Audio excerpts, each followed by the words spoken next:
Coming up on News Live at 6, Black History Month kicks off with a celebration tonight. Stay tuned to find out more what students can expect.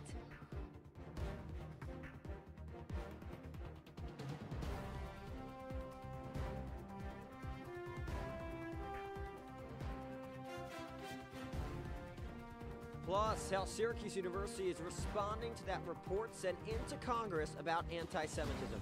Citrus TV News Live at 6 starts right now.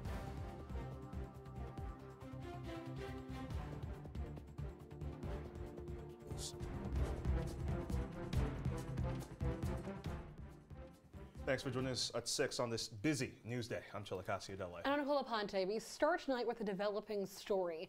After a day of confusion for those participating in sorority recruitment, it has been confirmed that recruitment will proceed this weekend in person. However, participants will be required to wear a mask. Panhellenic held a meeting just moments ago where they finalized this decision. Earlier today, Fraternity and Sorority Affairs sent an email to recruitment participants stating that the events being held this weekend will transition to virtual platforms. After pushback from students, FAFSA decided to postpone this weekend's activities in order to remain in person. Now, following this, we received word just around a few minutes ago with the new plans that maintain the original schedule. Friday and Saturday's rounds will require masks. However, bid day on Sunday will not. Well, today marks the first day of Black History Month, and Syracuse University is celebrating with multiple events throughout the month. The festivities kick off today at 7 with an event in Shine. Caitlin Campbell joins us live from Shine tonight. Caitlin, how's it going over there? Nicole, Chile, you can see me here. It's starting to set up and it looks amazing so far. It's a great opportunity for students can come on down, and they are getting performances by student groups and by an influencer turned rapper, Cleo Trappa. Now, I got to sit down with Deshaun Austin in Multicultural Affairs to learn about the importance of Black History Month here at Syracuse University. I think it's very important, specifically being at a predominantly white institution, to allow students who are part of the Black community to take up space, and to also celebrate the intersection of Blackness, to also celebrate Black innovation, Black queerness, I guess the whole spectrum in a myriad of ways it is to be Black. So definitely allowing students, faculty, and staff to be in community and just to have fun and let loose. Now, the event runs from 7 to 9 p.m. here tonight in Goldstein, but students can be on the lookout for more events by Multicultural Affairs to continue the celebration on their website. Now, reporting for Citrus TV News, I'm Caitlin Campbell. Guys, back to you. Caitlin, thank you. An exciting month ahead for sure. A community alert for you to now. Syracuse Parking and Transportation Services announcing today that the Comstock and Calvin Cuse trolley lines will be temporarily suspended starting tomorrow. Students can use the Central shuttles for transportation to these locations. Important stuff, Chile. Well, February is also the month many cultures celebrate Lunar New Year. On the 10th, it starts the Year of the Dragon. Now, the dragon is meant to symbolize power, honor, luck, and success. We all know that this year. Well, SU is holding many events to celebrate. This includes the Chinese Union Spring Gala tomorrow night, featuring 15 student performances. Newhouse and the School of Architecture will be holding their own celebrations on February 8th and 9th. And the Asian American Journalists Association dinner will also take place on the 9th. And the flu isn't the only thing going around this semester. Late last week, the campus community received an email from Dr. Karen Nardella, the medical director at Barnes, writing an SU student was diagnosed with tuberculosis. Our Citrus TV reporter Cami Bremer is joining us in studio now. Cami, how is this diagnosis affecting students? Thanks, Nicole. It's unfortunate to hear about a fellow SU student contracting such a severe sickness, but luckily they were able to catch it early on and are being treated. However, this isn't the only case of tuberculosis being reported. As shown, the CDC has stated that there was a 5% increase in cases across America back in 2022. Being the year just ended, there is yet to be a report on 2023 cases, but the general contraction of illnesses has become a problem recently, especially for college students. The academic success of students is strongly linked with their health, and factors such as concussions or chronic illnesses, including mono, pneumonia, and the flu, can lead to poor school performance. I had the opportunity to talk with Dr. Shaw from Upstate University Hospital, and here are some of her tips to staying healthy this winter season. I appreciate how challenging it is for you guys trying to learn, and yet you're in close quarters and, you know, in close contact, and you spend a lot of time with your peers, in addition to sort of controlling the exposure to others, which is masking and not going to, you know, public settings. One can also help themselves by trying to boost your body by sleeping enough. Sleep is extremely important when it comes to boosting your immune system. Our immune system can be weakened by fatigue, stress, lack of sleep. Having healthy diet, fruits and vegetables are important, and exercise. You know, those are things that are nothing. This is not rocket science, honestly. As mentioned by Dr. Shaw, the best way to keep from getting sick is truly taking care of your body and giving it the attention it needs. Chile and Nicole, back to you guys. Cami, thanks so much. Really important stuff there. All right, well, turning to the first look of our weather. I was walking to the studio today. The rain caught me by surprise. It just, well, I was coming out of my yoga class around noon. Oh, Chile's yoga class. That's the big topic of discussion today. So. Our Associate General Manager, Liv Webb, is also in that class. Oh, there you go. CitrusTV stacked. Yes, exactly. But it was spitting a little bit then, right? Yeah. And then you start to come out. I was coming here towards the station around 2. That's when you started to feel it a little bit more. It's the wind that really makes the rain or like the mist really get in your face. The tunnels are annoying. As soon as you come off of like Ostrom towards, I think it's University Avenue, like where Ernie is and all that, like you can feel like the wind tunnel come through. Oh, for sure. But you know who knows more about our weather going on right now is our weather anchor, Luke Welch. Luke, what can you tell us? Well, Nicole and Chile, I was feeling the exact same thing coming to the station this morning, or earlier today, excuse me, those strong winds, that mist, but fortunately I think it's on the horizon. We're sitting around 40 degrees right now. It's just going to be cloudy for the next few hours. We're going to see some 13-mile-per-hour winds. And that rain, yes, it's possible, but it's set to go away. If we take a look into the current temperatures around our region, we see low 40s and high 30s around our region. The high in Rochester at 41 and low down in Binghamton at 37. And of course, Syracuse has been sitting around 40 degrees all day. And if we take a look into later tonight, we're going to see only dropping a few degrees around 38. However, those clouds are here to stay. Again, we might see some possible misting throughout the night, but nothing too strong. And again, those clouds are here to stay. And those wind gusts, though, are going to die down a little bit, which might make it feel a little bit warmer. That's all I have for now. Stay tuned for News Live at 6 for your full 5-day forecast. Nicole and Chile, I'll send it back to you. All right, Luke, thank you. We have new details tonight regarding anti-Semitism on campus. Citrus TV's Zach Richter joins us outside one of the main Jewish centers on campus. Zach, listen, we've been hearing that there's been a letter sent up to Washington by some concerned students and parents. Good evening, Chile. One of the biggest places for Jewish students to gather on campus is that Hillel Center. However, since the start of the Israel-Hamas war, not all Jewish students here on campus have been feeling as safe as they should be. Shows that a group of Jewish SU students and parents have submitted a report to the U.S. House of Representatives. The report allegedly saying that SU administration is, quote, turning a blind eye to anti-Semitism. Now, Citrus TV is still working to confirm the report, but Syracuse University campus is reacting.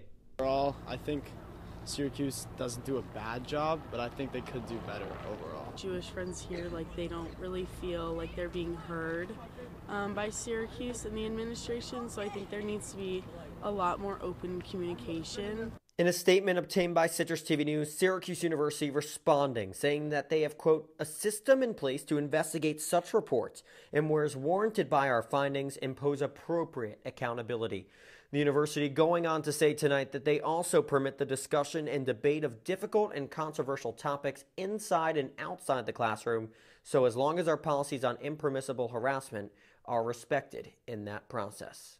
I think they're doing a fine job considering what other universities are doing. I think that we're in a very good position compared to a lot of other schools that have had violence. There hasn't been any violence here, and I think that personally from what I've seen that everything has been pretty peaceful, and being a Jewish student on campus, I don't feel unsafe. Actions there. Well, for the full statement from Syracuse University, make sure to check out our Definitely some misreactions there, but for the full statement from Syracuse University, make sure to check out our X page. But for now, only time will tell to see how the House of Representatives will respond. We're live from Hillel tonight. Zach Richter, Citrus TV News. Zach, thank you so much. Well, the new CEO of Vera House, DeQuetta Jones, is trying to rebuild trust in the community after the agency hired a registered sex offender to work with victims without disclosing this information to clients or other staff. Well, this scandal cost Vera House money and led to community outrage over the way they responded to these allegations. John says she will listen, learn, and observe while building back relationships within and outside the agency. Well, coming up next on News Live at 6. Well, how are they doing? The fundraising and spending numbers for those gunning for New York's 22nd Congressional District when we return.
Hey Bobo, do trees tell each other stories? I'm sorry, I'm afraid I don't know that. Hey, why don't we go find out? Listen. Do clouds take naps? I couldn't tell you. Dad, do stars visit their friends? Look!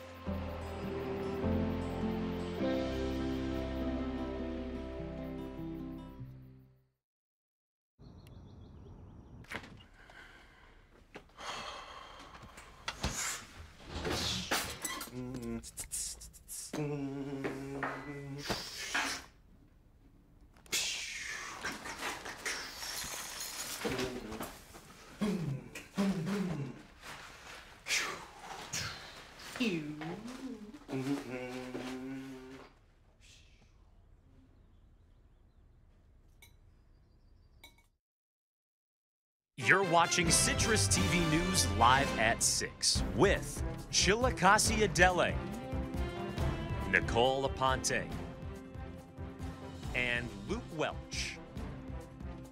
Now, your campus news leader continues.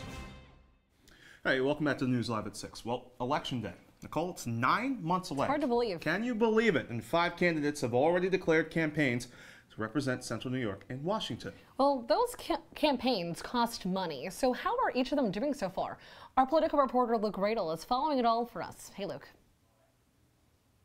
Chile and Nicole, it's great to be with you. It's the Federal Election Commission's end-of-year filing deadline when all of the candidates running to represent us here in New York's 22nd Congressional District have to publicly disclose how much money they have raised and spent. So let's take a look at the leaderboard to see who raised the most money this past quarter. And of course, it's Republican incumbent Congressman Brandon Williams, who raised around $378,000. Now, it is expected that an incumbent member of Congress will raise more than their opponents, but it's not always a given. Mark Molinaro down in the southern tier got outraised by Democratic powerhouse challenger Josh Riley once again. Sorry, Mark. New York 22 is one of the few races, though, in the state with a competitive primary, and Brandon Williams is benefiting from the split in funds going to Sarah Clee Hood and John Mannion. According to reporting from the Syracuse Post-Standard, though, all 4 of these Democratic candidates plan to stay in it for the long haul. Right now, the main 2 are Clee Hood and Mannion. College professor Clemmy Harris comes in a distant third with around $14,000 raised. And Jacob Addington's 6,100 number is padded a bit by a $6,000 loan that he gave to his own campaign. So, Mannion and Clee Hood are trying to beat each other out for fundraising, and Clee Hood has outraised John Mannion overall quarter after quarter. This quarter, she raised around $80,000 more than he did, which is impressive.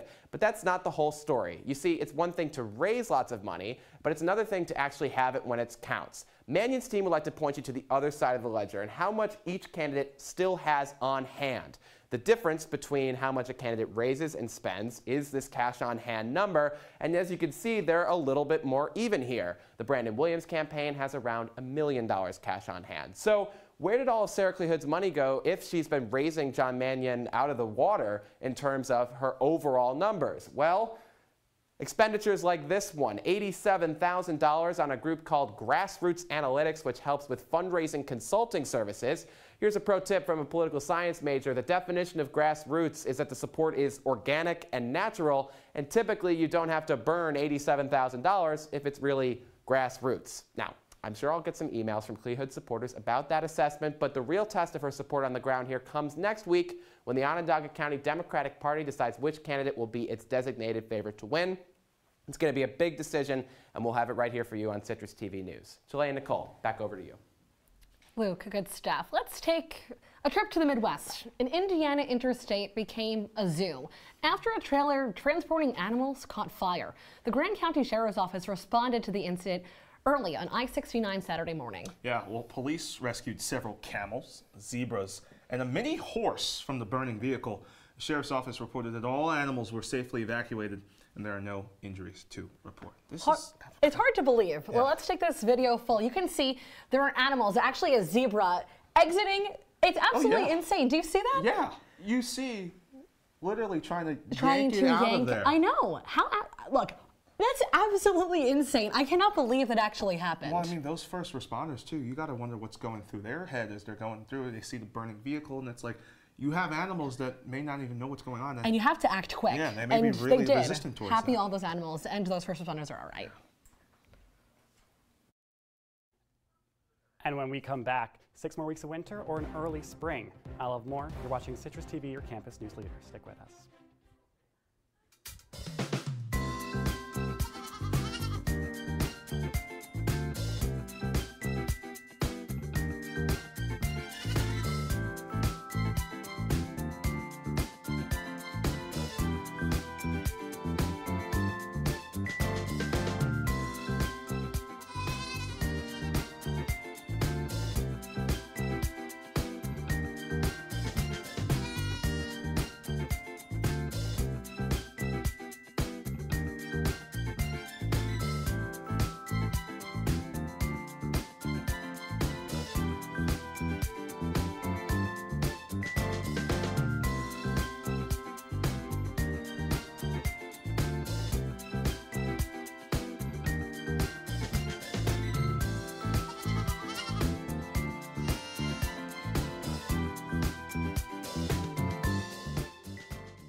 From the Citrus TV Weather Center, this is SU's most accurate weather forecast.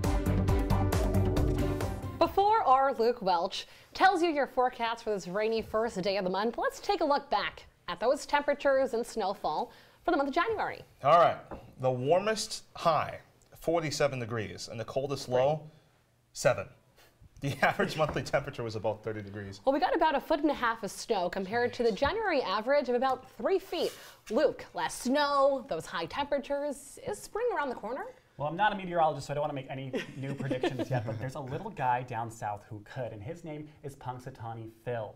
He's down in South Central Pennsylvania, where I'm originally from. You can see him up there on the screen. I know, Chile, Nicole, I bet you guys love this. He's so cute. You know who else would love this? I know, the great state of Pennsylvania. You know who else would love this? I think Otto would love Punxsutawney Phil. Go Orange. All right. And so, do you guys think that there is going to be 6 more weeks of winter or an early spring? Do you think Punxsutawney Phil will see his shadow? There better not be 6 more weeks of winter. I want spring. That's all I want. I mean, I personally hope there isn't, but I mean, this is Syracuse, New York, so what would Syracuse, New York be without a late winter? But we took a poll here at our news station, and we said that 88% of people in the newsroom thought that Punxsutawney will see his shadow, meaning 6 more weeks of winter. I mean, again, this is Syracuse, New York. What can we expect? But let's take a look at your 5-day forecast now. We can see tomorrow, some wintry mix in the morning, some rain, some snow. If you're going out to class, get a jacket, get some rain boots, maybe even an umbrella. But there's a light at the end of that tunnel. We see the sun come out on Saturday afternoon. Highs around the high 30s and lows around the low 20s, some high teens throughout the rest of the week. But it's going to be a pretty good week next week. And just because the sun's there doesn't mean those temperatures are going to be rising anytime soon. I will have your full wake-up weather when we come back. But Chile, Nicole, I'll send it back to you. Thanks so much, Luke. Well, guess what, Nicole? No more using my Hulu account to watch The Bear. Show of the year, by the way. It's the show of the year. It's so good. Here's why. Disney banning its password sharing on its streaming services like Hulu, Disney Plus, and ESPN Plus. The measure is expected to start around mid-March. Well, Disney CEO Bob Iger hinted at the company making a move like this last August, calling it a real priority. Netflix also recently cracked down on account sharing. It announced a record number of subscribers in the fourth quarter of last year. They just want to take all our stuff, don't they? Yeah, can't share my Netflix account with my mom anymore. That's well, all right. Listen, Hulu, Disney trying to crack down on password sharers. Skylar Wilkes, SU women's basketball, trying to hunt down its next win. That's right, on the road for its third straight ranked matchup. Meanwhile, lacrosse season is finally here. Sports on the Hill is about to be in full swing, and we cover all of it, so don't go anywhere. Jason, let's go see your room.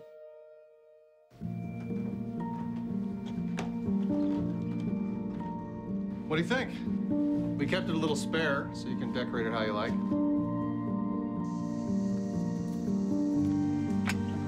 Dinner! Go.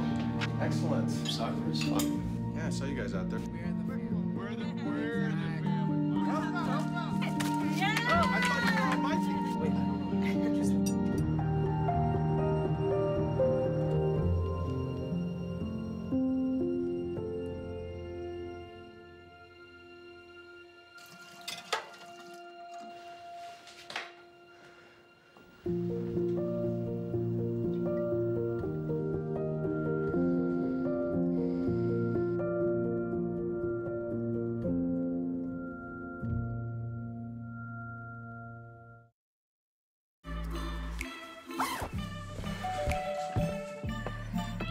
Yo, camping buddy.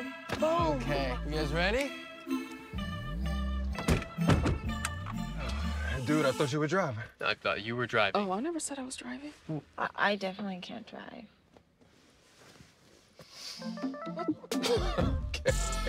If you're high, just don't drive. It's illegal everywhere. If you feel different, you drive different.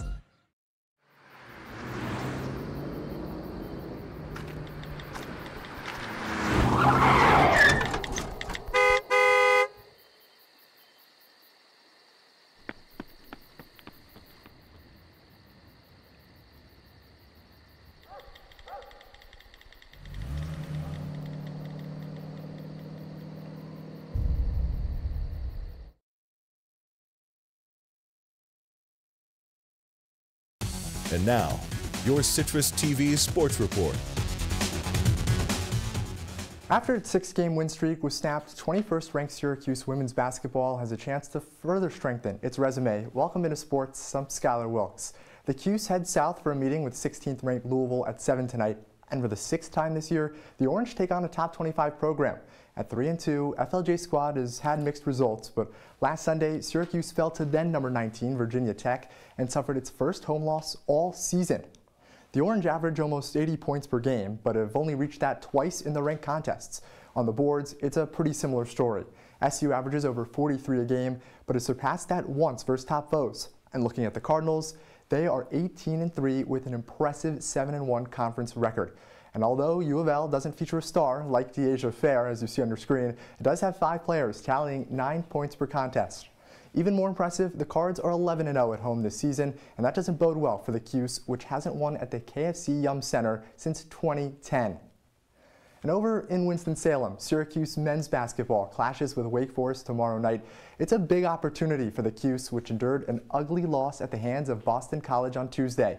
Although the Demon Deacons have dropped 2 in a row in 4 of their last 6, they are still 49th in the net rankings.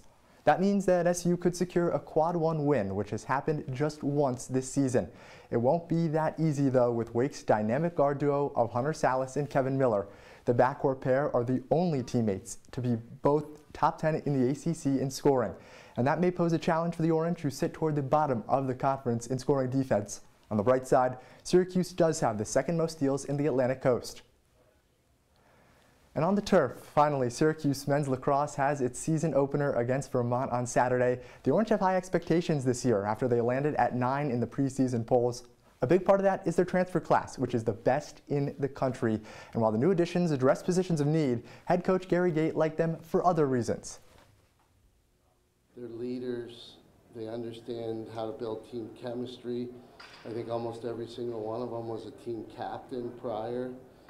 You know, and they captain a team and graduate, and then they, you know, an opportunity to bring them in.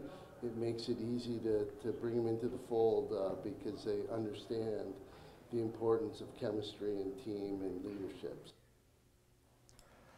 Amongst the more notable newcomers are former Princeton midfielders Jake Stevens and Sam English. Both earned all Ivy League honors and were named preseason All-Americans by Inside Lacrosse. Another key guy is Fogo Mason Cone, who comes to the Salt City from Division III Tufts. With the Jumbos, the San Diego native won over 70% of his faceoffs and was the D3 Faceoff Player of the Year. SU hopes these players can help turn around a program that has gone a combined 12 and 17 over the last 2 seasons. Not great for Syracuse men's lacrosse in its rich history. Skylar, thank you. Well, when we come back, we have some new details coming to our newsroom about recruitment events. So listen for that when we come back.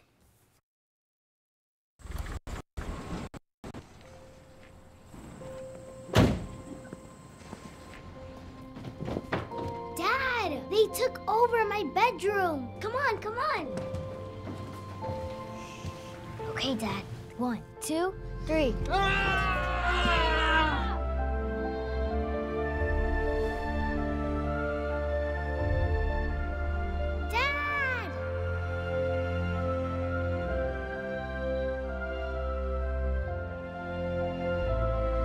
You saved me. Dad? Are you okay? I'm fine, dear.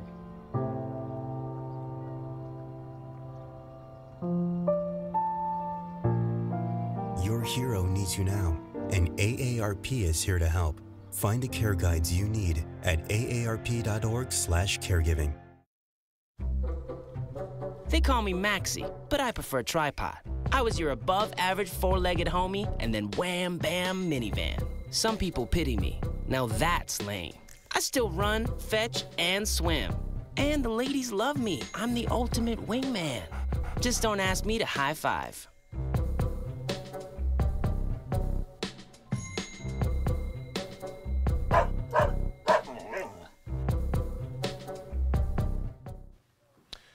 Some new details as we're coming back on the air now on the developing recruitment story. FAFSA has announced it is postponing fraternity recruitment events today until tomorrow. This will push back all these events by 1 day. It's affecting a lot of people on campus. So and it's an ever-changing story. It's true. Yeah.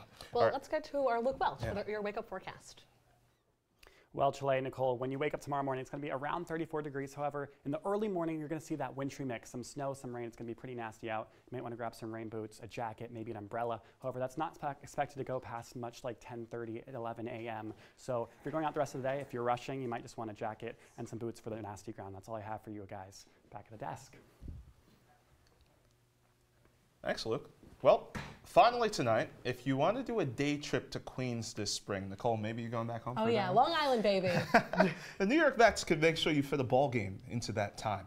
All Saturday home games between March 28th and May 25th will start at 1:40 p.m. Now, usually those games would be at 4:10 or 7:10. Well, as for an early bird like me, 9:30 p.m. is my bedtime, so this is fantastic. The team says it's doing it because of a fan survey in which nearly 90% of people who responded said they like earlier game times to bring kids, families, and large groups to games. You know, I'll be honest. As a Philadelphia Phillies fan, I absolutely despise. You're a Philadelphia Phillies fan? Yeah. If you look at Chile's his Twitter feed, you can tell. But I respect a team and an ownership that listens to its fans. I agree with you. I think those Saturday games, especially in the summer, the thing I hate, because there's nothing to do during the summer, or even like April and May. You're sitting on a Saturday, you're waiting till like 7 o'clock for a baseball game. Nobody wants to do that. Nobody wants to do that. 1:40, you're home by 5. Things are great. And if you want to literally go up to Queens, you can come back, It's right? true. Well, that's Citrus TV News Live at 6 for this Thursday. Hey, for more of the latest, including all whatever is going to keep on happening with the recruitment situation, follow us on X and Instagram at CitrusTV News. For the entire team, I'm Chilekasi, Adele. I'm Nicole Aponte. Have a great night, Syracuse.